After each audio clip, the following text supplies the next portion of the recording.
अकबर एक नाम जिसने इतिहास में अपनी एक अमिट छाप छोड़ी, लेकिन क्या उसकी महानता की कहानी का सिर्फ एक ही पहलू है? आइए देखते हैं उस चमकती हुई तस्वीर के पीछे का अंधेरा सच। उसकी ताकत उसकी विशाल और भयानक सेना थी। जहां वह पहुंचा, विजय उसके साथ थी, लेकिन विनाश भी उसका साथी था। यह विजय अक्सर खून की नदियों से होकर गुजरी थी। हर एक फरमान, हर एक जीता हुआ किला एक कीमत पर आया था, और वो कीमत चुकाई गई थी हजारों साधारण लोगों के जीवन से। ये था साम्राज्यवाद का कड़वा सच। और फिर वो काला दिन आया, चित्तौड़गढ़ की घेराबंदी, जहां महान अकबर के आदेश पर हजारों निर्दोष लोग का कत्लेआम हुआ। क्या ये थी महानता या ये थी निर्मलता? सिंहासन पर बैठा हुआ राजा देवता नहीं, एक इंसान था। उसके फैसले में भी राजनीति और सत्ता की भूख से प्रेरित थे। उसकी छवि के पीछे छुपा था एक ऐसा सच जिसे दबा दिया गया। इतिहास विजेताओं द्वारा लिखा जाता है, लेकिन हारने वालों की आंखों में दर्द का इतिहास दफन हो जाता है। चित्तौड़ की जलती हुई लपटें आज भी इतिहास में जल रही हैं। दीवान-ए-खास, जहां अकबर धर्म पर चर्चा करता था, लेकिन क्या ये चर्चा सच्चे साहित्य के लिए थी या फिर सिर्फ एक क्लेवर पॉलिटिकल स्ट्रेटजी थी, ताकत को बनाए रखने के लिए? उसके शासनकाल में कितने ही पुस्तकालय जला दिए गए, कितना ज्ञान, कितना इतिहास सदा के लिए मिट्टी में मिल गया। ये सांस्कृतिक विरासत का सबसे बड़ा नुकसान था। वह ज़रूरत पड़ने पर बेहद उदार दिखाता था और ज़रूरत पड़ने पर बेहद क्रूर।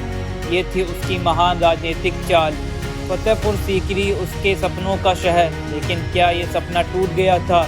ये खाली महल आज भी एक अनसुलझा राज समेटे हुआ है। दिखावे में तो खूबसूरत था उसका शासन, लेकिन असलियत एक तेज धार की तरह छुपी हुई थी। मखमल में लिपटा एक खतरनाक हथियार।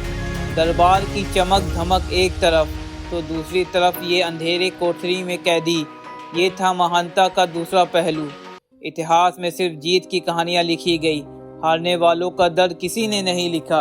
एक अनसूजो कागज पर इतिहास बन गया। चित्तौड़ जीतो, चाहे जो भी हो जाए, ये आदेश देता है एक महान राजा या एक बेरहम फौज का सरदार। सिंहासन की चमक दूर से सुंदर लगती थी, पास आकर देखो तो एक आंख खाली थी। ये था महान साम्राज्य का असली चेहरा। हर जीती हुई जंग के बाद सूरज ढलता था और उसके साथ डूब जाती थी एक पुरानी सभ्यता। विजय का जश्न विनाश के ऊपर खड़ा था।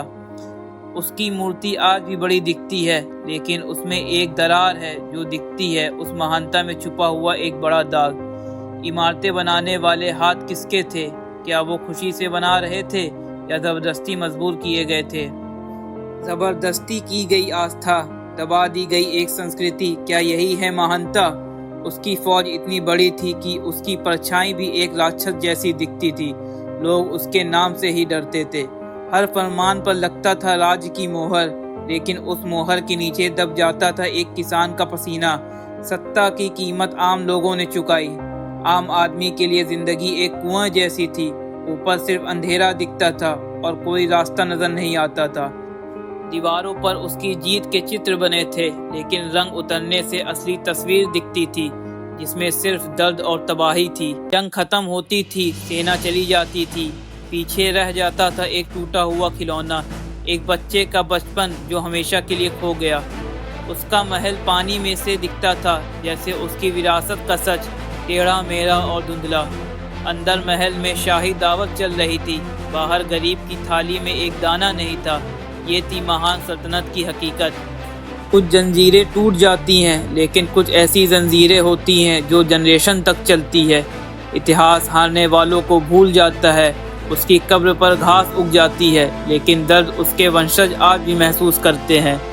उसके साम्राज्य की तस्वीर एक कालीन की तरह सुंदर थी, लेकिन उसके एक कोने पर एक दाग था, एक ऐसा दाग जो कभी नहीं धुला। एक आँख जो सब कुछ देख रही थी, और जो देखा हुआ तबाही पीढ़ी दर पीढ़ी कहानी बनकर चलती है। ये हवेली कभी किसी राजा का घर हुआ करती थी, आज यहाँ बैठे हैं विदेशी सैनिक। ये था एक संस्कृति का खात्मा।